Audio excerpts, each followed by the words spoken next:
bien, bonjour à toutes et tous. Bienvenue à cette webconférence sur les vaccins thérapeutiques. Alors, une webconférence qui a suscité énormément d'intérêt puisque, comme vient de l'annoncer Laure sur les réseaux sociaux, 300 inscrits aujourd'hui. Donc, bonjour et bienvenue à toutes et tous. Alors, pour répondre à cette question sur comment mieux comprendre les vaccins thérapeutiques, nous sommes entourés du professeur Marc Michel. Bonsoir, professeur. Vous êtes chef de service en médecine interne et immunologie clinique à l'hôpital Henri Mondor. Merci beaucoup. Vous étiez déjà venu pour nous parler des vaccins préventifs au mois de novembre. Et nous sommes également du professeur Benjamin Besse. Bonjour, professeur. Vous êtes oncologue médical en charge des cancers thoraciques à Gustave Roussy et directeur de la recherche clinique à Gustave Roussy. Merci beaucoup d'être avec nous. Alors, l'immunité et les cancers, on en parle depuis un petit moment puisque certains traitements sont même indiqués, donnés de façon courante dans les cancers, que ce soit les anti-PD-1, les CTLA4, les anticorps monoclonaux, les bispécifiques, etc. Tous ces médicaments qui réactivent le système immunitaire. Et ce soir, donc, nous allons parler d'un autre mécanisme d'action, alors que vous allez nous expliquer de façon beaucoup plus claire, les vaccins qui, eux, éduquent le système immunitaire pour reconnaître la tumeur et donc, voilà, soigner les patients. Merci à tous les deux d'être avec nous. Laure, je te laisse dire un mot. Alors, bonsoir au nom de Patients en Réseau, notre association. Et donc ce soir, on va avoir des personnes qui viennent de mon réseau cancer du sein, du poumon, gynéco, colorectal. Pourquoi? Parce que ces innovations thérapeutiques qui arrivent, elles interrogent, elles intéressent et on a envie de clarifier tout ça avec vous. Donc, un petit rappel concret, vous pouvez échanger donc dans le chat et on vous propose tout au long des présentations qui vont vous être faites de mettre vos questions dans l'onglet dédié pour donc faciliter après la remontée de ces questions vers nos invités, vers nos orateurs. Moi, je voudrais juste dire deux mots par rapport à ce qu'on peut lire sur mon réseau cancer. C'est que finalement, vaccin et cancer, c'est compliqué. Déjà, on apprend qu'il y a des vaccins qui peuvent prévenir certains cancers, comme le vaccin anti-HPV. Il y a des vaccins qu'on doit faire parce que avant de démarrer sa chimio, il faut prévenir d'autres maladies, etc. Et puis donc, il y a cette nouvelle génération de vaccins qui va venir finalement peut-être soigner certaines personnes à certains moments. Donc, c'est tout ça qu'on va découvrir ensemble. Donc, sans plus tarder, je laisse la parole au professeur Michel qui va nous expliquer justement ces bases pour mieux nous repérer dans les vaccins thérapeutiques. Bonsoir à toutes et à tous. Merci Laure, merci Oriane pour l'invitation à participer donc à cette webconférence. Donc moi je vais parler des principes, mais encore pas de tous les principes, mais de certains vaccins thérapeutiques. Et puis je passerai ensuite la main au professeur Benjamin Besse, qui est beaucoup plus qualifié que moi pour parler concrètement de l'état des lieux actuels, où en est-on, quels résultats ont déjà été obtenus et quelles sont les perspectives. Donc voilà. Donc si on refait rapidement, on redresse l'historique, la vaccination, c'est une vieille histoire, puisque ça a commencé bien sûr par la vaccination préventive, pour prévenir des maladies infectieuses potentiellement graves. Ça a commencé à la fin du XVIIIe siècle par le dénommé Jenner, qui était à la fois médecin et chirurgien. À cette époque, on pouvait être plus polyvalent. En Grande-Bretagne, et qui avait eu l'idée ingénieuse. Il y avait une version atténuée de la variole qui s'appelait la vaccine, qui touchait les bovins. Il avait remarqué que les femmes qui treyaient les vaches atteintes de cette vaccine étaient exceptionnellement atteintes de variole, puisqu'en fait, elles étaient en contact régulier avec le pis des vaches infectées. Et il a eu l'idée de prélever des vésicules des mains de certaines femmes qui treyaient les vaches atteintes pour les inoculer préventivement à des adultes ou des enfants en cas d'épidémie de variole. Et ça s'était avéré efficace. Et le terme de vaccin et de vaccination est issu directement de cette maladie qui touchait les bovins, qui s'appelait donc la vaccine et qui était donc une forme atténuée de variole, qui était donc la dénomination chez l'homme. Je vais bien sûr vous faire grâce de toutes les étapes successives qui sont passées par Pasteur et bien d'autres, jusqu'à la fin du XXe siècle. Donc un nombre croissant de maladies bactériennes ou induites par des virus ont pu être prévenues grâce à l'essor de vaccins. Certaines ont pu être totalement éradiquées, comme en l'occurrence la variole en question.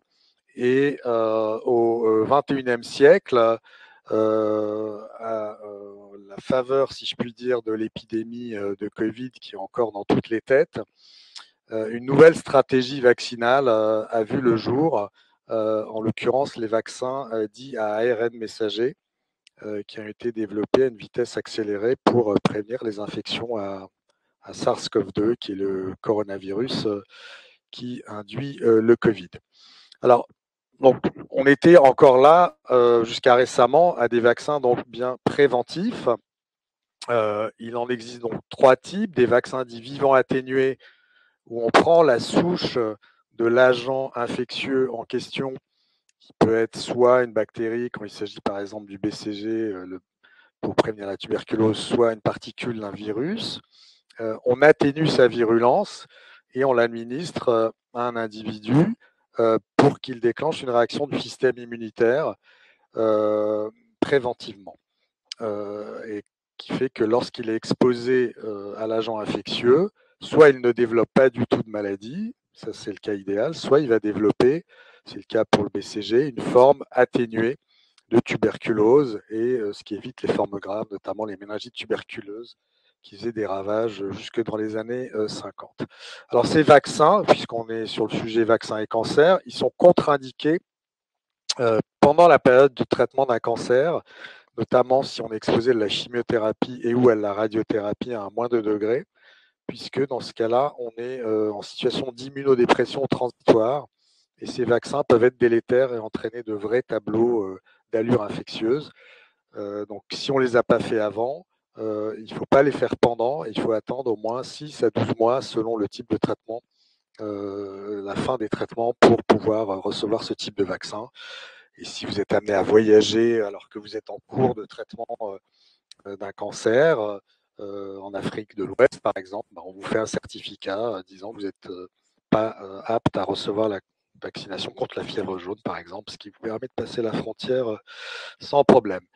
De façon plus fréquente, on fait appel à des vaccins qui sont avec des vecteurs dits inactivés. C'est le cas du vaccin de la grippe par exemple, où là, il y a une innocuité totale à administrer ce type de vaccins préventifs, y compris chez les patients en cours de traitement d'un cancer.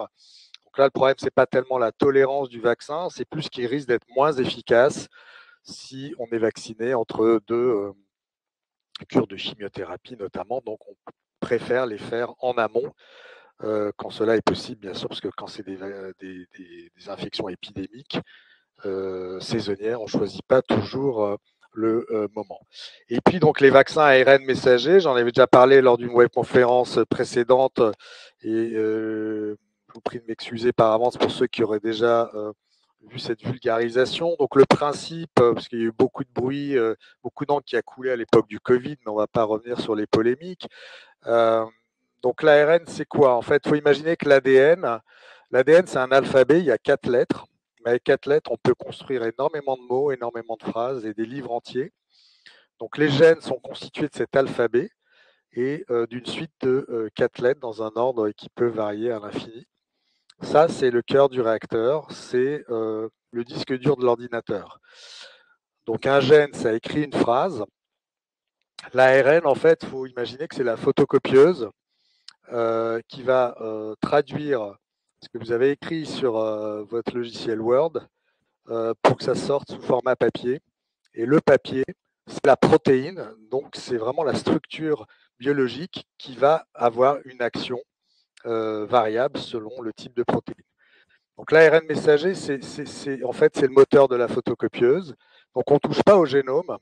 on est à la phase intermédiaire entre ce qu'on veut délivrer comme message et le message proprement dit. Les protéines, les anticorps sont des protéines. Et donc, si vous mettez un ARN messager qui va vous écrire une phrase qui va correspondre à une protéine, par exemple, du virus SARS-CoV-2 qui donne lieu au Covid-19, vous allez inciter le système immunitaire à répondre, à dire « je reconnais cette phrase, elle est nouvelle pour moi, mais je l'ai identifiée et je vais faire en sorte de la détruire parce que je ne connais pas sa finalité. » Et donc, les anticorps contre cette protéine en question vont faire un peu l'action d'une machine à broyer le papier qui vient de sortir, pour être encore une fois très schématique. Alors, si on avance, on a parlé des vaccins préventifs, ça c'est ce que tout le monde connaît pour se défendre contre des infections. Si on avance d'un pas, il y a les vaccins qui permettent de se défendre contre des infections qui elles-mêmes peuvent favoriser l'émergence de virus.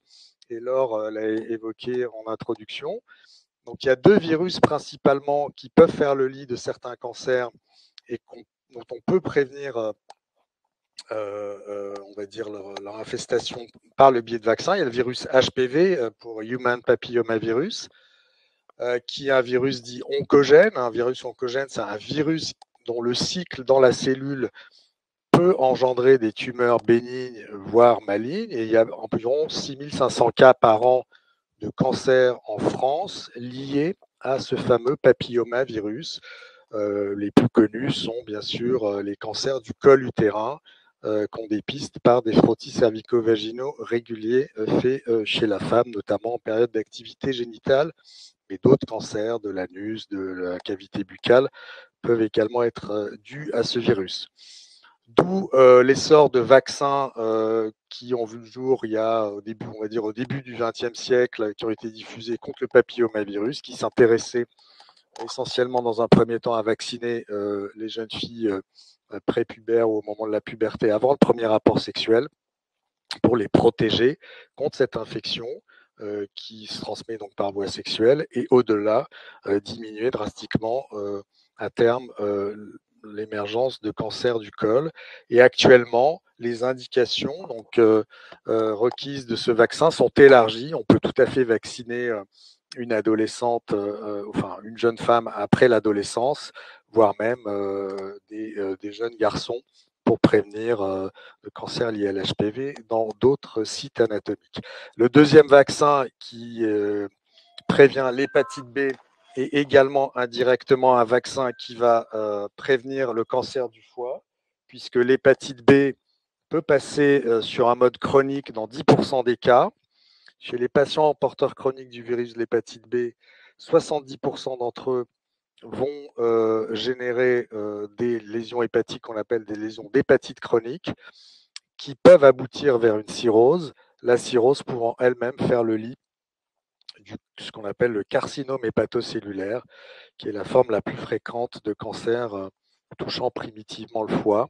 Et les patients porteurs chroniques d'un virus de l'hépatite B ont un risque global de développer un carcinome hépatocellulaire multiplié par 10. Donc là encore, la diffusion large dans la population générale du vaccin contre l'hépatite B, qui fait partie des vaccins obligatoires dans le calendrier, permet de façon indirecte aussi de diminuer de façon très significative les cancers qui peuvent survenir 20-30 ans après l'infestation liée au virus de l'hépatite B. Alors, si maintenant on avance dans les comment dirais-je, l'identification, la caractérisation d'une tumeur. Alors, je suis désolé, je vais essayer de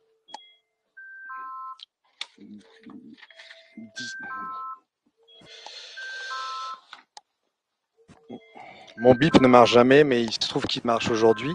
Bon, c'est pas grave, je vais avancer. Donc, on a dans la caractérisation du tumeur, il faut imaginer qu'on cherche un suspect. On a, par exemple, si vous voyez l'image du dessous, on a un poumon, un patient qui tousse, qui est fatigué. On va faire un scanner. On trouve une image ici que vous voyez sur le scanner qui correspond à une forme de tumeur, en tout cas une suspicion de tumeur. et on va faire une biopsie. Je suis vraiment désolé. Voilà, c'est bon, excusez-moi. On va faire une biopsie de cette tumeur sous scanner ici. Donc, on a une suspicion, mais on n'a pas de certitude. La biopsie va conduire à la carte d'identité ou au portrait robot de la tumeur. C'est ce qu'on appelle l'anatomopathologie. On peut préciser les contours du portrait robot du suspect et avoir commencé à deviner son visage sur une carte d'identité avec ce qu'on appelle l'immunohistochimie, c'est-à-dire on rajoute des anticorps sur la pièce, etc., pour mieux caractériser. Et enfin, pour avoir vraiment l'identification la plus précise, et ça c'est une étape qui n'existait pas il y a 40-50 ans, on peut faire appel à ce qu'on appelle la biologie ou la génétique moléculaire. Je ne rentre pas dans les détails des techniques. Et là, non seulement vous voyez le visage, mais vous avez l'empreinte digitale du cancer ou l'iris. Vous savez que ce sont les deux parties qui permettent d'identifier un individu dans son entièreté et aucune empreinte digitale n'est superposable à l'autre, y compris chez des vrais jumeaux. Et donc, c'est un peu de la police scientifique, hein, l'enquête d'un cancer en 2024. Il ne suffit pas de dire qu'on a une suspicion de cancer, il ne suffit pas d'affirmer qu'on a un cancer comme ici du poumon, mais encore faut-il voir son empreinte digitale. Et le fait de connaître son empreinte digitale va permettre d'adapter au mieux et de personnaliser le traitement au mieux. Et on ne traite pas tous les cancers du poumon de la même façon. Et donc ça, c'est tous les progrès de l'identification et de la caractérisation des tumeurs cancéreuses de ces 2 dernières décennies. À un état, on va dire, encore plus précis, donc on a l'empreinte digitale, on peut zoomer, et là, vous voyez ces petites représentations colorées correspondent à des protéines, ce qu'on appelle des antigènes. En fait, c'est des traits sur l'empreinte digitale qui sont propres à la tumeur. Et donc, on peut dire que telle tumeur a tel type d'empreinte digitale correspondant à des antigènes de surface, qui sont vraiment les marqueurs d'identité de la cellule tumorale, qui vont permettre de générer des outils, et notamment des vaccins, pour antagoniser ces marqueurs spécifiques de surface. Donc, j'ai cité les vaccins ARN messagers, mais comme le professeur Bess le dira, ce n'est pas la seule technologie de vaccin thérapeutique applicable dans les cancers. Mais si on reprend cet exemple, donc en haut, vous avez un pathogène, c'est un agent infectieux, en bas, une cellule tumorale, et c'est le même cheminement. Donc, on a identifié les cellules tumorales, on a identifié des protéines, des marqueurs de surface. On peut générer au laboratoire un ARN messager, donc directement une photocopieuse qui va faire fabriquer le marqueur d'intérêt, ici qu'on voit ici. Toute la problématique des ARN messagers, il y a eu des 30 années de recherche avant que ça vienne éclore en termes de santé publique avec le Covid, parce qu'on ne savait pas comment emballer ces ARN messagers. Quand on les injectait, ils se dégradaient. Et on sait maintenant que si on les met dans une petite bulle, une petite goutte de lipides, ils sont protégés, on injecte ça. Donc c'est ça le vaccin ARN messager. Une fois injecté, il va faire son travail de photocopieuse, générer un marqueur protéique qui correspond à l'identité de la tumeur, qui va venir stimuler le système immunitaire du patient, qui va réagir spécifiquement contre ce marqueur qui est porté par la tumeur et donc agir au sein même de la lésion tumorale comme une immunothérapie anti-cancéreuse. Donc là, c'est un article parmi des centaines d'autres, hein. Donc le champ d'application des vaccins anti-cancer et on n'est qu'au début, hein. Ça peut intéresser des tumeurs cutanées comme les mélanomes, le cancer de la prostate, les cancers ORL, les cancers du poumon et j'en passe. Et il y a déjà des applications pratiques dont on va vous parler dans quelques minutes.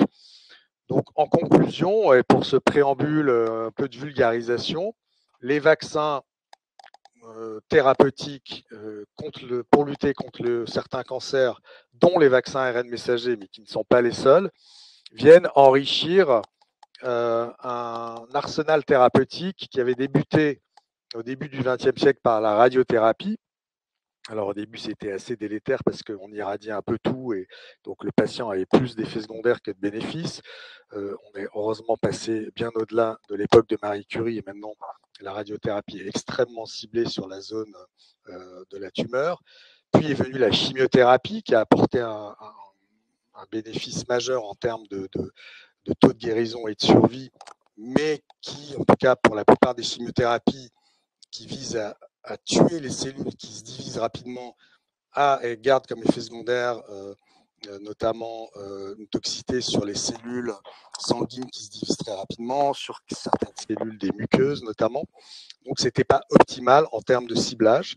Puis sont venues les thérapies dites ciblées, où on va avec des anticorps de synthèse s'attaquer directement à des marqueurs qui sont à la surface des tumeurs et qui épargnent les cellules saines. L'immunothérapie au sens large, en fait, ces 3 dernières thérapeutiques sur la flèche, la frise chronologique, sont de l'immunothérapie au sens large. Mais ce qu'on appelle l'immunothérapie actuellement, ce sont des anticorps, là aussi de synthèse, qui vont venir réveiller des cellules du système immunitaire qui sont au contact de la tumeur, mais qui sont un peu en état de sidération, d'anesthésie, qui sont inertes parce que la cellule cancéreuse sait se protéger.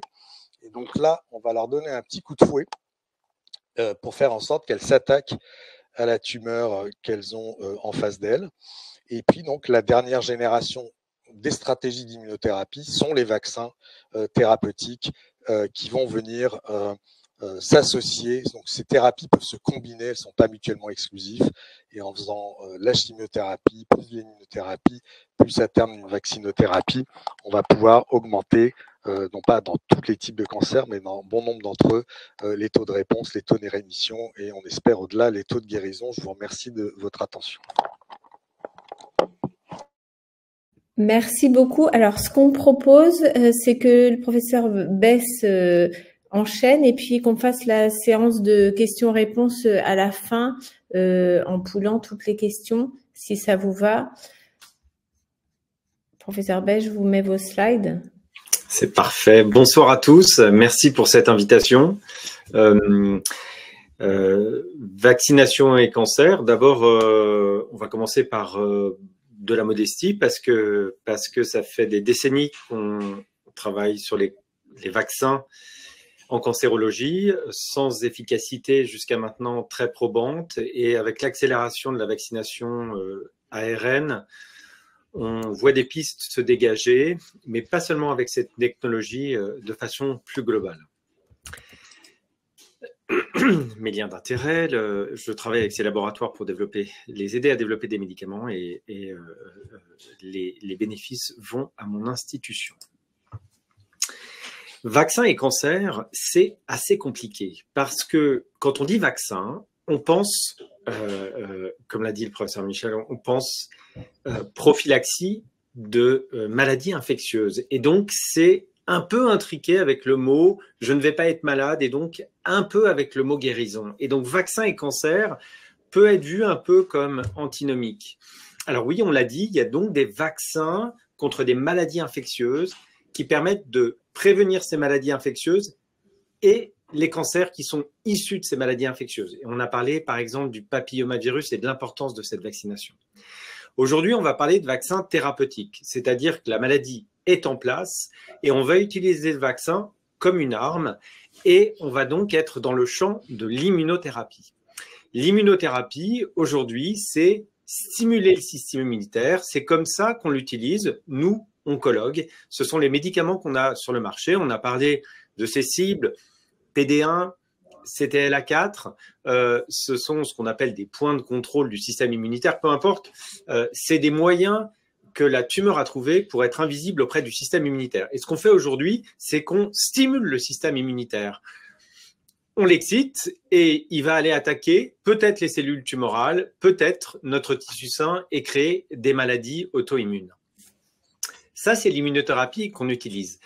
On parle de vaccin thérapeutique parce qu'on va éduquer le système immunitaire. On ne va pas juste l'exciter, on va l'éduquer. L'éduquer à reconnaître quelque chose qui est la carte d'identité, qui fait partie de la carte d'identité du cancer. On parlait d'empreinte. Alors, ce schéma très compliqué, qu'est-ce qu'il veut dire? Le système immunitaire, moi je suis oncologue médical, donc j'aime bien avoir j'ai une vision assez simple du système immunitaire, c'est une armée. Mais dans l'armée, il y a des grades, donc il y a par exemple des généraux. Les généraux, c'est les cellules dendritiques. Donc les cellules dendritiques, c'est des cellules du système immunitaire qui vont montrer aux soldats, ici les lymphocytes T, qui il faut aller agresser. Et comment on montre? Eh bien, il faut, par exemple, dans une armée, on dirait les gens qui ont, je ne sais pas, une casquette rouge, il faut les attaquer. Eh bien voilà, il faut trouver la casquette rouge de la cellule tumorale, et c'est ce qu'on appelle des antigènes tumoraux. C'est donc ce qui va permettre au système immunitaire de dire tel antigène, lymphocyte, tu dois aller l'attaquer. Et donc, il faut que le système immunitaire soit compétent, c'est-à-dire que cette discussion entre généraux et soldats fonctionne, que les soldats soient en forme, que les généraux soient en forme, que le système soit compétent. Et des petits exemples pour dire que, évidemment, ça va être beaucoup plus complexe qu'une simple information qui dit avec les vaccins, on va réapprendre aux généraux à expliquer aux soldats qui il faut aller attaquer. Ça va être un peu plus complexe parce qu'évidemment, le système immunitaire, c'est un environnement beaucoup plus complexe. Des petits exemples. Eh bien, dans le système immunitaire, on a donc ces lymphocytes qui circulent et on peut regarder avec un très simple test. Alors, c'est en anglais, c'est compliqué. En fait, c'est extrêmement simple. On prélève des lymphocytes qui circulent. Donc, on fait une prise de sang, on prend les lymphocytes qui circulent et on va se faire sur ces lymphocytes 3 marqueurs qui vont nous permettre de savoir si ces lymphocytes sont compétents ou ne sont pas compétents, c'est-à-dire sont sénescents, endormis, non réveillables. Et quand on a pris une cohorte de patients atteints de cancer du poumon, c'est le cancer que je traite majoritairement et c'est pour ça que j'aurai pas mal d'exemples dessus ce soir, eh bien, on avait dans cette première expérience 32% de nos patients qui avaient un système immunitaire qui n'était pas efficient, qui était sénescent. Et ces patients n'ont pas répondu à l'immunothérapie. On ne sait pas si ces patients qui ont un système immunitaire sénescent seront sensibles aux vaccinations thérapeutiques. Vous voyez que c'est simplement pour dire qu'à chaque fois qu'on parle d'un traitement, même s'il est prometteur, il faut tout de suite dézoomer et se dire ça va être beaucoup plus complexe et il y aura plus de paramètres. Un autre exemple que l'on a fait, alors le premier exemple était avec le professeur Chaput et le docteur Ferrara, là c'est avec le docteur Dallolio, c'est des médecins avec lesquels on collabore à Gustave Roussy. Eh bien, il y a un test assez marrant qui s'appelle, bon, peu importe le nom du test finalement, mais c'est un test qui, sur quelques gouttes de sang, va vous dire tous les virus auxquels vous avez été exposé dans votre vie. Et l'idée qu'on a eue avec le docteur Dallolio, c'est de se dire, eh bien, prenons une cohorte de patients, alors encore une fois, atteints de cancer bronchique, regardons le nombre de virus qui les ont infectés, ou en tout cas, ce qu'il en reste dans le système immunitaire. Et ce que l'on a montré, c'est que plus il y avait de signatures sur ces vaccins, plus les patients avaient tendance à répondre, comme si finalement, quand on trouve beaucoup de signatures contre ces vaccins, ça veut dire aussi que le système immunitaire va bien, que les cellules mémoire sont là, qu'elles se souviennent des virus, qu'elles sont prêtes à donc les réattaquer, et donc on est probablement face à un système compétent. Et pour simplement toujours dézoomer et dire, vous savez que le système immunitaire, il a plein d'interactions et beaucoup d'hypothèses aujourd'hui sont autour du microbiota. Le microbiota, c'est tous ces germes qu'on a à l'intérieur de notre corps qui sont là en amis, qui dans certaines situations peuvent être moins des amis. Parfois on appelle le deuxième cerveau, en particulier dans le système digestif. Et on a beaucoup d'études, et là c'est le professeur Zitvogel et le docteur De Rosa qui travaillent beaucoup là-dessus et qui montrent que en fonction de l'équilibre que l'on trouve dans ce microbiota, la réponse à l'immunothérapie pourrait être meilleure ou moins bonne et ça va peut-être s'appliquer au vaccin. Voilà, simplement des petits cas pour dire attention, ne soyons pas simplistes, ne nous disons pas à la fin d'une présentation comme ça, mais finalement c'est tellement simple, il suffit de trouver la casquette rouge du cancer, faire le vaccin qui marche et ça va répondre. Alors, comment on fait un vaccin? On vient de l'évoquer dans la présentation précédente. Il faut d'abord trouver ce que je vais appeler la casquette rouge, c'est-à-dire le bon antigène. Et alors, on a plein de familles d'antigènes et on va en parler.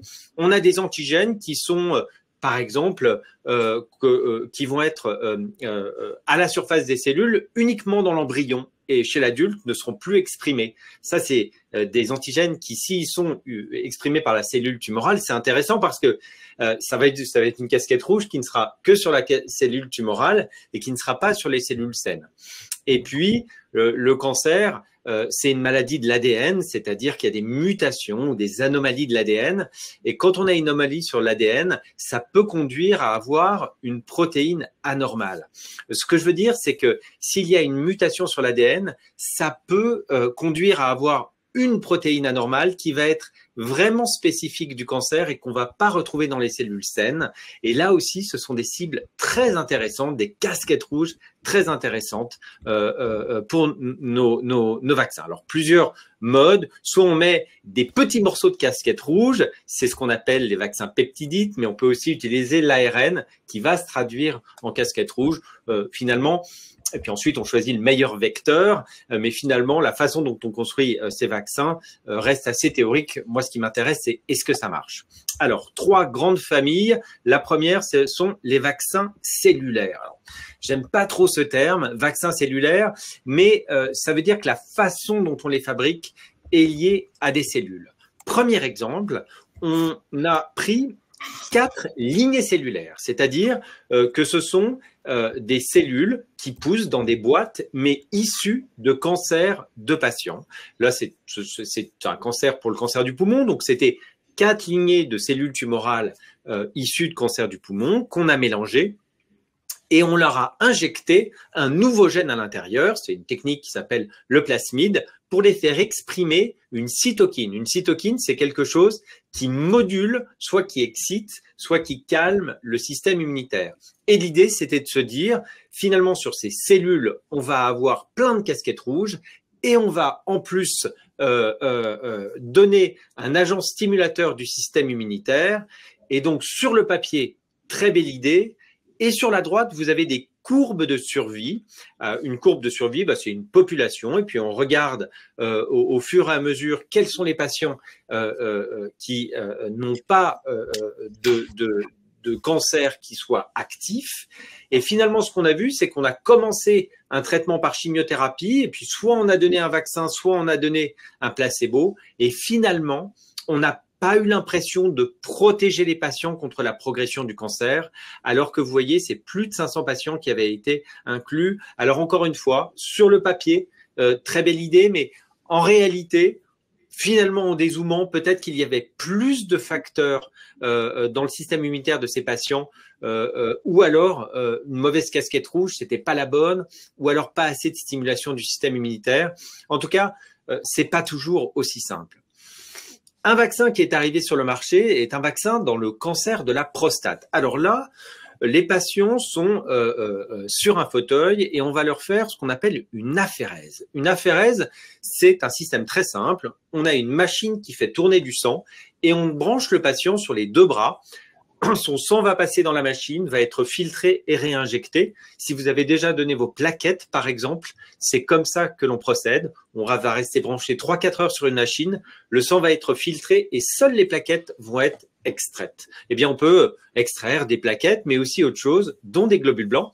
Et donc là, le principe, c'est que on va extraire des globules blancs du patient, on va charger ces globules blancs, en particulier avec un antigène propre de la cellule du cancer de la prostate, encore une fois, toujours la casquette rouge, et on va réinjecter quelques jours après ces globules blancs, ces lymphocytes T, finalement éduqués, armés, on leur a appris, on les a forcés à reconnaître cette casquette rouge, et dans cette étude, et c'est toujours les courbes de droite, vous voyez toujours ces courbes de survie, on a l'impression que avec le vaccin, par rapport à un placebo, on freine la progression du cancer.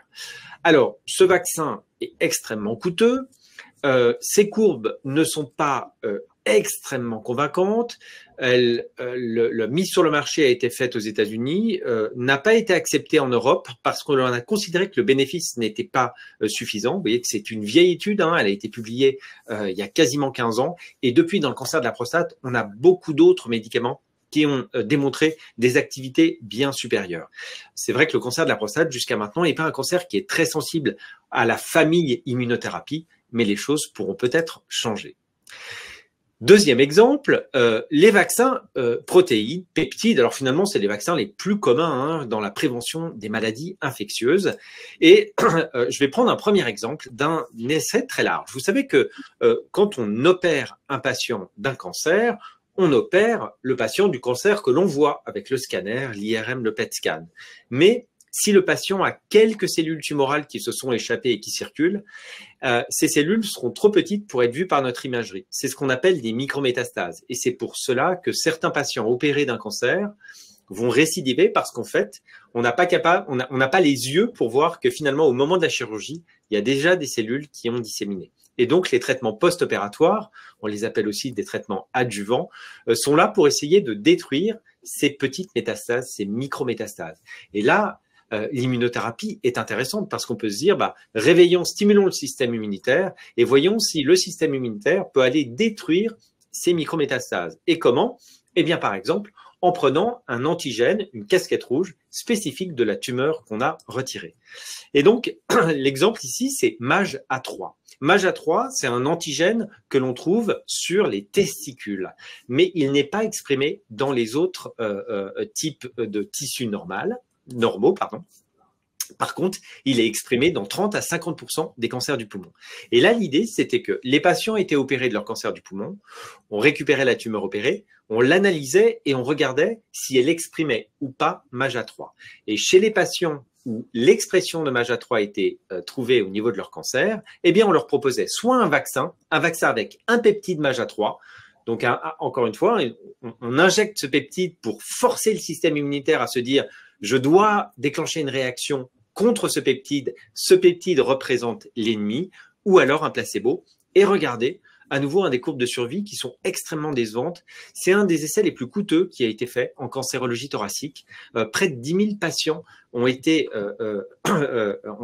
dans la phase de présélection, c'est-à-dire après leur chirurgie, on a regardé si leur tumeur exprimait MAGE-A3. Et vous voyez, plus de 2000 patients qui sont tirés au sort entre un vaccin et un placebo et pas d'efficacité probante. Deuxième exemple dont on a pas mal parlé dans la presse, et c'est aussi l'occasion de redire ce qu'est ce vaccin. Un vaccin qui s'appelle OSE-2101 ou Tedopi. C'est un vaccin qui est fait par une start-up qui est basée à Nantes et dont on a un peu parlé en fin d'année dernière. Et cette fois, c'est un vaccin toujours avec des peptides, mais là, il y a 9 peptides. Il n'y en a pas un, il n'y a pas juste MAGE-A3. Il y a MAGE, mais il y a aussi d'autres peptides, 9 au total. Et tous ces peptides représentent sont donc des petits fragments de casquettes rouges qui peuvent être exprimés sur les cellules tumorales. Donc c'est un vaccin qui ne peut être processé, entendu, compris que par la moitié des systèmes immunitaires. C'est un marqueur du système immunitaire qui s'appelle HLA-A2. C'est ni bien ni pas bien. Il y a 45% des Français qui ont un système immunitaire HLA-A2 positif. C'est comme d'avoir un groupe sanguin A, B, O, AB. C'est ni bien ni pas bien. C'est comme ça. Il y a des systèmes immunitaires différents. Et ce vaccin n'accroche que si les patients ont un système HLA-A2 positif. Donc d'abord, on regardait si les patients étaient HLA-A2 positifs. Et si c'était le cas, on pouvait, après l'échec d'une chimiothérapie et d'une immunothérapie, dans le contexte d'un cancer bronchique métastatique, leur proposer le vaccin ou une chimiothérapie. Alors, cet essai, il devait inclure plus de 300 patients et il a été arrêté en cours de route. On a à peu près 230 patients qui avaient été inclus, arrêté en cours de route parce qu'il y a eu la pandémie Covid et que c'était trop compliqué de tester un vaccin thérapeutique en même temps que de la vaccination Covid. On allait s'en mêler les pinceaux, donc l'essai s'arrête. Et donc l'essai n'a pas ce qu'on appelle la puissance. On n'a pas inclus tous les patients suffisants qui étaient prévus pour montrer si c'était positif ou pas. Et d'ailleurs, sur la population générale des patients inclus, le vaccin n'a pas fait mieux que la chimiothérapie. Mais dans une étude qu'on appelle post-hoc, c'est-à-dire une étude de sous-groupe qui n'était pas prévue au départ, mais qui a montré que chez une partie de ces patients qui avaient eu un bénéfice à l'immunothérapie préalable, eh bien ces patients-là avaient peut-être un bénéfice supérieur au vaccin que de la chimiothérapie. C'est une hypothèse et en aucun cas une démonstration. C'est-à-dire que cette étude, bon, elle s'est arrêtée en cours de route, c'est dommage, mais par contre, elle a permis de générer une hypothèse. Peut-être que si on a été sensible à une immunothérapie première, on peut être sensible à ce vaccin et c'est ce qui va tenter d'être démontré dans une nouvelle étude qui va ouvrir en fin d'année en France et dans le monde. Et donc, ce vaccin, voilà, intéressant, évidemment prometteur, mais peut-être un faux signal qu'il faut confirmer dans une nouvelle étude. Et puis, mon dernier exemple, c'est les vaccins à ARN. Et je vais prendre un exemple dans le cancer qui est le mélanome. Et là encore, un vaccin très complexe qui va être personnalisé. On récupère le mélanome du patient, analyse très profonde du mélanome, et on va détecter 34 en moyenne antigènes, 34 casquettes rouges de ce mélanome chez ce patient. Et ça veut dire que on va faire un vaccin à la carte personnalisé pour le patient à partir de son mélanome. Une étude a été montrée, vous voyez que là, les courbes se séparent et on a l'impression que les patients qui ont reçu une immunothérapie plus le vaccin vont mieux que les patients qui ont reçu une immunothérapie en situation post-opératoire d'un mélanome opéré, mais à haut risque de récidive. C'est une étude de phase 2, c'est-à-dire que c'est une recherche de signal. On ne peut pas aller sur le marché avec une étude, il faut le confirmer sur une étude plus large. Mais voilà, c'était pour finir sur une note positive et dire que avec les nouvelles générations de vaccins, on pourrait avoir une efficacité et peut-être des médicaments dans notre clinique. Donc voilà, les vaccins éduquent le système immunitaire. L'activité est aujourd'hui limitée mais prometteuse. Plusieurs essais sont en cours. J'ai parlé de plusieurs types de cancers, mais ces vaccins sont testés dans le cancer de l'ovaire, dans le cancer du pancréas, énormément de sous-types tumoraux, probablement personnalisés, un patient, un vaccin, et une grosse accélération liée à la vaccination Covid. Je vous remercie.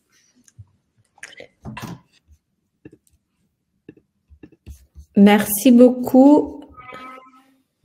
Alors, Laure, tu veux commencer ? Oui, alors déjà, merci beaucoup pour ces exposés, ces clarifications que vous nous avez données. Il y a beaucoup de questions. Alors, vous venez de nous dire, professeur Besse, qu'il y a des champs, en fait, dans différents types de formes de cancer, donc différents cancers solides. Est-ce que vous pouvez nous dire déjà si ces vaccins thérapeutiques sont testés donc uniquement dans différentes maladies cancers solides ou aussi en hématologie?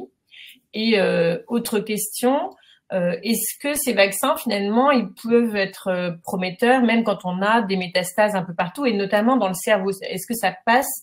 Est-ce que ça peut être une proposition qui répondrait à ce besoin aussi pour les patients avec des métastases cérébrales? Alors, le vaccin, c'est tout type de cancer, hein, solide ou liquide, comme on dit, c'est-à-dire hémato-solide. C'est vrai que les démonstrations qu'on voit sont beaucoup aujourd'hui dans les tumeurs solides. C'est la première chose. La deuxième chose, c'est que on a des vaccins personnalisés, mais aussi on a, par exemple, je parlais du vaccin, le vaccin OSE qui s'appelle aussi Tedopi. Bien, c'est un vaccin finalement avec 9 antigènes que l'on trouve sur les cancers du poumon, c'est testé dans le cancer du poumon, mais qu'on l'on trouve aussi dans le cancer du pancréas, testé dans le cancer du pancréas, dans le cancer de l'ovaire, testé dans le cancer de l'ovaire, et c'est le même vaccin qui est testé dans plusieurs types de cancers. Donc, on pourra avoir pour tous nos types de cancers des vaccins potentiellement à la carte, mais aussi des vaccins qui seraient pan-cancer. Alors le cerveau, la barrière hémato-encéphalique. Moi, je suis un tout petit peu allergique à ça et je vais vous expliquer pourquoi. Parce que oui, le cerveau est protégé. Il a une membrane autour qui est un garde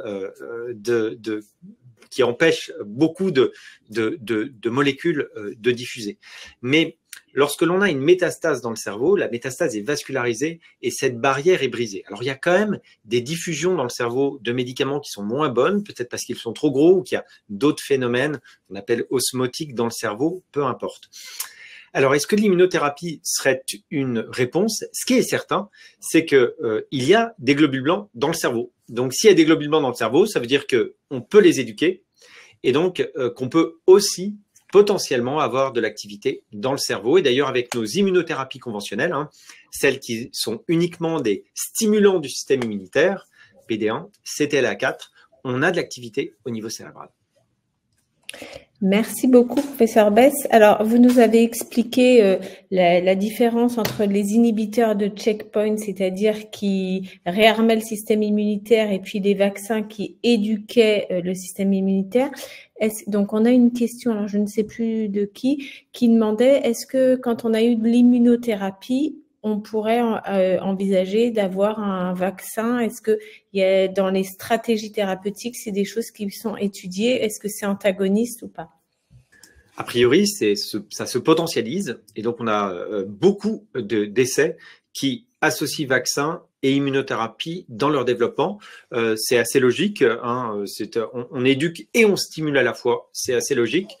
Mais on a parfois des visions un peu claires et c'est toujours beaucoup plus complexe. Par exemple, quand on a mélangé des chimios et de l'immunothérapie, vous savez que la chimio, c'est un médicament qui déprime le système immunitaire parce que, eh bien, ça tue les cellules qui se divisent et peut-être que certains des internautes qui nous suivent le savent, mais quand on reçoit une chimiothérapie, souvent on a les globules blancs qui baissent 7 à 15 jours après la chimiothérapie parce qu'on a détruit les cellules souches qui formaient ces globules blancs. Et donc, on déprime le système immunitaire. Et beaucoup d'immunos nous disaient, c'est pas une bonne idée d'associer vos chimios et votre immunothérapie parce que vous appuyez sur l'accélérateur et à la fois vous freinez avec la chimio et en fait ça fonctionne. Donc c'est vrai que les hypothèses qu'on peut avoir sur les modèles précliniques, par exemple dans les animaux, et la réalité est différente. Donc il faut tester, il faut combiner et tester.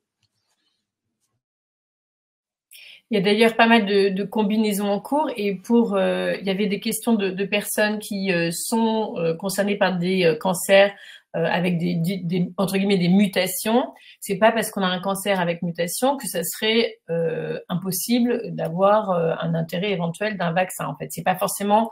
Enfin, ce que je veux dire par là, c'est pas obligatoire d'avoir déjà eu de l'immuno pour qu'on puisse éventuellement rentrer dans un essai ou une approche de recherche avec un cancer lié à une mutation, par exemple. Ah, non, c'est pas obligatoire. Alors, il y a certains cancers avec mutation, en particulier pour lesquels il y a des thérapies ciblées, qui semblent être peu sensibles aux immunothérapies qu'on utilise aujourd'hui. Peut-être que le vaccin va changer ça. Vraiment, on attend d'avoir des données qui soient réellement convaincantes. Il y a quelques années, il y avait eu énormément de bruit avec un vaccin anti-EGFR qui a été fait en Amérique du Sud, avec des données cliniques, hein, la recherche. Les données étaient vraiment de qualité très critiquable. Il y avait eu un vrai engouement chez certains patients et finalement, ce vaccin n'a pas émergé alors que EGFR est une des cibles potentielles quand il est muté. Mais non, tous les types de cancers théoriquement pourraient être éligibles à ces approches personnalisées. Alors justement, comme on parle de GFR, on a une question de Silou qui, comme on a parlé là d'immunothérapie et de vaccins, la question était l'association vaccin thérapeutique et thérapie ciblée. C'est la première question. Et moi aussi, j'ai une question. Alors, je ne vais pas la mettre, mais je vous la pose du coup. L'immunothérapie et tous les traitements qui réactivent le système immunitaire, il y a les patients, le schéma thérapeutique, c'est plusieurs administrations. Je ne sais pas si vous l'avez dit, mais pour les vaccins, c'est une seule administration ou c'est plusieurs administrations aussi, s'il vous plaît. Voilà. Alors, on avait, mais je laisserai le professeur Michel répondre sur combien d'injections sont peut-être nécessaires pour éduquer le système. Dans le cancer, on a le vaccin cellulaire dont j'ai parlé dans le cancer de la prostate, c'est un prélèvement de cellules, une injection. Mais la plupart des vaccins ARN ou peptidiques sont à plusieurs injections, parfois sur des schémas un peu rapprochés au départ, par exemple toutes les 3 semaines au départ, toutes les 8 semaines et après on espace. On ne sait pas très bien combien de temps il faut stimuler le système immunitaire, combien de temps il faut pour l'éduquer. On pourrait aussi se dire qu'une fois qu'on l'a éduqué, ça suffit, mais on sait que chez les patients qui ont un cancer, le système immunitaire peut être moins stimulable. Pour ce qui est des immunothérapies conventionnelles, souvent on les propose, alors en post-opératoire, souvent 1 an, et chez des patients qui ont des maladies plus avancées, 2 ans. Et on estime que si à 2 ans ça a bien répondu, on peut arrêter. En tout cas, c'est vrai dans beaucoup de modèles tumoraux. C'est un début de réponse, mais qui est très pragmatique et sur de l'observation. Je ne sais pas si le professeur Michel a peut-être plus de réponses sur le mécanisme. Non, je crois que pour les vaccins thérapeutiques en cancérologie, je crois qu'effectivement, on est encore loin d'avoir tout maîtrisé en termes de compréhension et connaître le schéma idéal. Pour les vaccins préventifs, plus classiquement, on l'a vu avec le Covid, c'est vrai que généralement, pour vraiment induire. Alors, la première vaccination, c'est pour induire une réponse à court terme. Et si on veut éduquer la mémoire du système immunitaire et entretenir un peu la mémoire, comme si on faisait des mots croisés pour éviter de perdre la mémoire, il faut en faire souvent et il faut renouveler les vaccins dans la plupart des schémas. Après, il y a des exceptions, bien sûr. Donc, généralement, il faut plusieurs vaccinations à des intervalles réguliers pour pérenniser cette mémoire du système immunitaire sur le long terme. Merci beaucoup. Alors du coup, je reste avec vous, professeur Michel, pour une question, pour revenir en fait sur HPV notamment. Il y avait une question dans notre fil sur finalement, est-ce que ça a du sens de vacciner des adultes, notamment si on prend l'exemple de cancer du col. J'ai donc été infectée, j'ai été finalement mon organisme n'a pas, mon système immunitaire n'a pas su se débarrasser du virus. On me soigne, les traitements sont lourds, hein, c'est pas évident ces traitements des cancers du col, et on peut se poser la question, notamment pour reprendre son activité sexuelle, etc. De se dire bah oui, mais si je rencontre quelqu'un qui est porteur du virus, du coup je me réinfecte. Enfin voilà, est-ce que ça a du sens? Est-ce que c'est des choses qui sont étudiées finalement de reproposer des vaccinations à l'âge adulte, notamment pour les patientes ou leurs proches? Enfin voilà, quelle est votre réponse, vos explications sur cette problématique? Alors, le vaccin anti-HPV a été développé pour prévenir l'infection par le virus. Donc, il a été conçu pour vacciner en priorité des personnes qui sont HPV négatives, c'est-à-dire qui n'ont pas encore contracté le virus. Et comme c'est un virus qui se contracte par relation sexuelle, c'est pour ça qu'on a privilégié d'abord la cible jeunes filles 11-13 ans, puis après élargi aux jeunes garçons en se disant finalement, il n'y a pas que les jeunes filles, même si de facto le cancer du col, c'est plus fréquent que le cancer de l'anus ou d'autres formes de cancer HPV.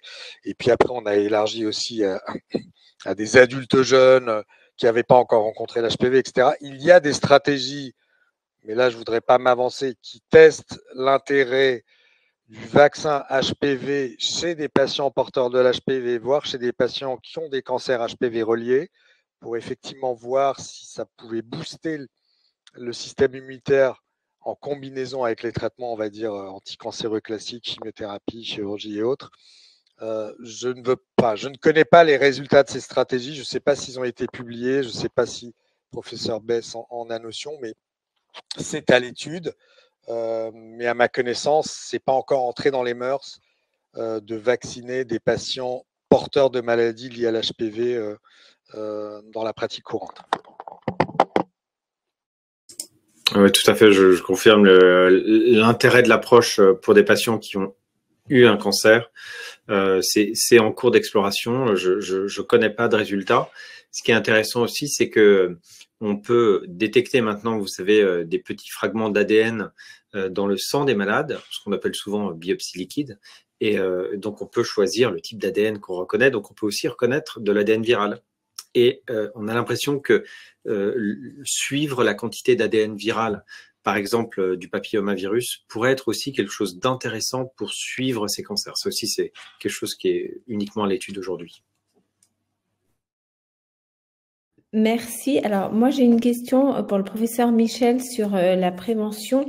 Vous avez parlé des traitements, des vaccins préventifs qui étaient contre-indiqués, notamment en cas chez les patients immunodéprimés. Vous avez donné comme exemple, me semble-t-il, les chimiothérapies. Et donc, dans le fil, on avait des questions de patients qui disaient, et quid de la radiothérapie ou, je crois que c'était de la radiothérapie ou d'autres traitements que la chimiothérapie? Oui, c'est une excellente question. Alors, c'est parfois simple dans certains cas de savoir qu'un patient est immunodéprimé sans recourir à des tests très compliqués évaluant les capacités du système immunitaire. Hein. Si vous avez une allogreffe de moelle et qu'on vous donne tout un tas de traitements pour éviter le rejet de la greffe, vous dans d'autres circonstances, mais ou si vous avez une leucémie aiguë et qu'on doit vous faire de la chimiothérapie intensive, là, clairement, vous êtes complètement immunodéprimé pour une durée assez prolongée. La radiothérapie, en fait, ça dépend de la dose et ça dépend ce qu'on appelle du champ d'irradiation. C'est-à-dire, si vous irradiez, imaginons une tumeur du sein qui est de taille limitée, le champ d'irradiation étant très cerné autour de cette zone, vous n'allez pas impacter fortement votre système immunitaire.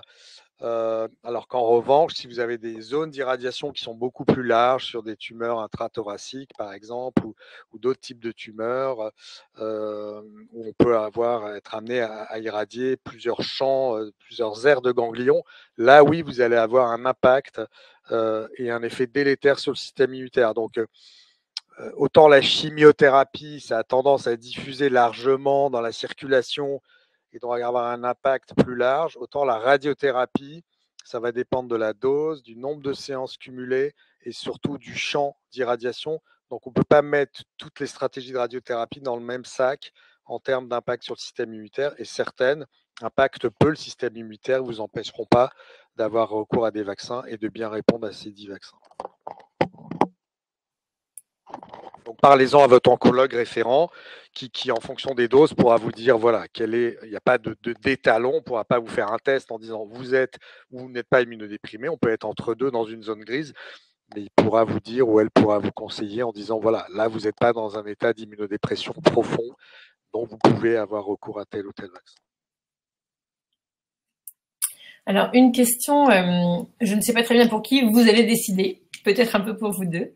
On a eu dans notre fil de questions des personnes concernées par les syndromes de Lynch ou les syndromes de Coden, donc des situations rares, mais de prédisposition à potentiellement de multiples pathologies, cancers notamment.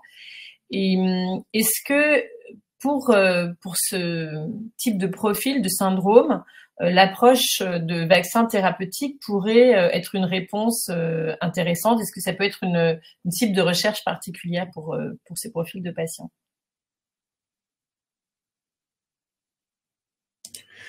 Oui, il n'y a pas de raison que le vaccin soit moins indiqué s'il y a une prédisposition génétique.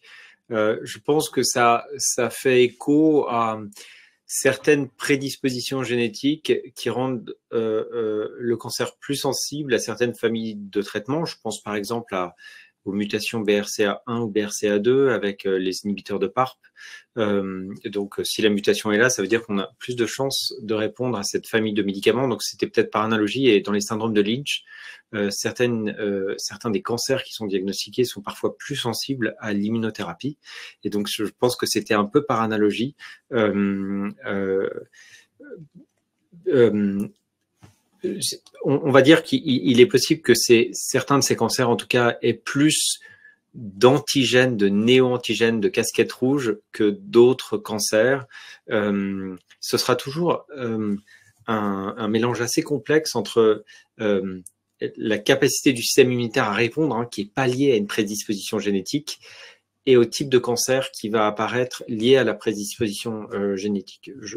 Moi, j'aurais une réponse neutre en disant il n'y a pas de raison que ça les exclue ou que ce soit une population privilégiée. Inversement, oui, peut-être pour compléter, je ne sais pas si la question sous-entendait aussi qu'un vaccin aurait la capacité chez un patient génétiquement prédisposé à faire tel ou tel type de cancer d'éviter que ce cancer survienne. Là, je pense on n'a pas de données et on n'a pas raison à l'heure actuelle de penser qu'un vaccin pourrait empêcher un patient porteur de telle anomalie génétique de développer le cancer. Autant il pourrait s'appliquer au traitement, mais stopper l'émergence du cancer en amont, je ne sais pas ce qu'en pense le professeur Besse, on n'est pas tout à fait dans le même champ d'application et je ne pense pas qu'il y ait de recherche actuellement dans cette fenêtre-là. Merci. Alors, professeur Besse, je vais vous reposer une question que vous avez diluée tout à l'heure de Silou. Donc, est-ce qu'il pourrait y avoir une synergie entre vaccin et thérapie ciblée, s'il vous plaît? Oui, il pourrait tout à fait y avoir une synergie. La seule chose, c'est qu'aujourd'hui, les thérapies ciblées certaines thérapies ciblées en tout cas, fonctionnent dans des cancers qui, on ne sait pas pourquoi, ne sont pas sensibles aux immunothérapies conventionnelles. On les appelle parfois tumeurs froides. C'est l'environnement de la tumeur en fait, et il y a très peu et on ne sait pas pourquoi, de cellules immunitaires, et on a l'impression qu'on aura plus de difficultés à faire réagir le système immunitaire. Mais il y a beaucoup de recherches. C'est peut-être pas les vaccins qui seront la bonne solution. Il y a des thérapies cellulaires qui ont l'air d'être extrêmement intéressantes dans ces situations. Il y a des anticorps bispécifiques qui forcent le lien entre la cellule tumorale et la cellule immunitaire. Le vaccin, c'est une des armes de l'immunothérapie, mais c'est pas l'arme qui sera la seule à notre disposition. Alors, c'est l'occasion peut-être de poser une question qui ouvre les champs, justement, parce qu'on est resté très focus, bien sûr, sur les vaccins thérapeutiques, mais comme vous le soulignez, il y a de nombreuses innovations avec des mécanismes d'action de plus en plus sophistiqués, complexes, etc. Et on a une question tout simplement pour nos auditeurs ce soir. Si on s'intéresse, si on recherche aujourd'hui des essais thérapeutiques qui utiliseraient les vaccins ou d'autres approches, quels sont vos conseils pour retrouver ces essais? Où est-ce qu'on peut se renseigner? Qui peut nous guider? Parce qu'effectivement, on n'est pas forcément tous soignés dans un centre qui fait de la recherche clinique notamment. Et on voit bien que typiquement les essais comme les vaccins thérapeutiques ne sont pas forcément partout. Donc, comment se renseigner? Où les retrouver? Quelles recommandations vous avez sur ce point? Alors souvent, quand on est traité dans un centre où il y a peu de recherche clinique, le centre est rattaché ou en tout cas dialogue avec des centres qui ont des essais thérapeutiques, et il ne faut pas hésiter à provoquer son oncologue et à lui dire: mais est-ce que vous me proposez une solution A? Est-ce qu'il n'y a pas une alternative dans un essai thérapeutique? Moi, je suis d'accord pour me déplacer, faire quelques kilomètres de plus pour avoir un essai. Et moi, je reçois plein de mails de collègues qui me disent: dans cette situation, est-ce que tu as quelque chose? Ensuite, il y a des applications qui émergent. Il y en a plusieurs, on ne va pas citer de noms, mais des applications qui sont plutôt pour les oncologues médicaux, mais aussi qui peuvent s'ouvrir sur les patients, qui peuvent orienter vers des essais thérapeutiques. Ensuite, il faut savoir que essais thérapeutiques, c'est beaucoup de contraintes en termes de critères, ce qu'on appelle d'inclusion, c'est-à-dire que parfois, je sais pas, par exemple, c'est mon deuxième cancer, le précédent, je l'ai eu il y a 2 ans, et bien souvent c'est un critère d'exclusion d'essais thérapeutiques. Une infection VIH, par exemple, peut être une exclusion, avoir le rein ou le foie qui fonctionne pas bien et une exclusion, avoir reçu certains traitements peut être une exclusion, et c'est simplement pour dire que les critères d'entrée dans les essais thérapeutiques sont parfois un peu drastiques, c'est assez frustrant, mais ce sont des médicaments dont on ne connaît pas encore bien la toxicité, et donc il faut dérisquer le traitement dans ces essais thérapeutiques. Merci. Alors, on va peut-être prendre une dernière question pour le professeur Michel. On avait une question sur les vaccins, quid quand on est allergique, et il me semble que tout à l'heure, on avait aussi quand on a une maladie auto-immune, est-ce que les vaccins sont contre-indiqués? Alors, quand on est allergique, l'allergie, c'est un vaste champ, donc ça dépend à quoi on est allergique. Un terrain, on va dire, allergique classique, j'ai du rhume des foins, j'ai un peu d'eczéma de temps en temps, n'est pas une contre-indication au vaccin.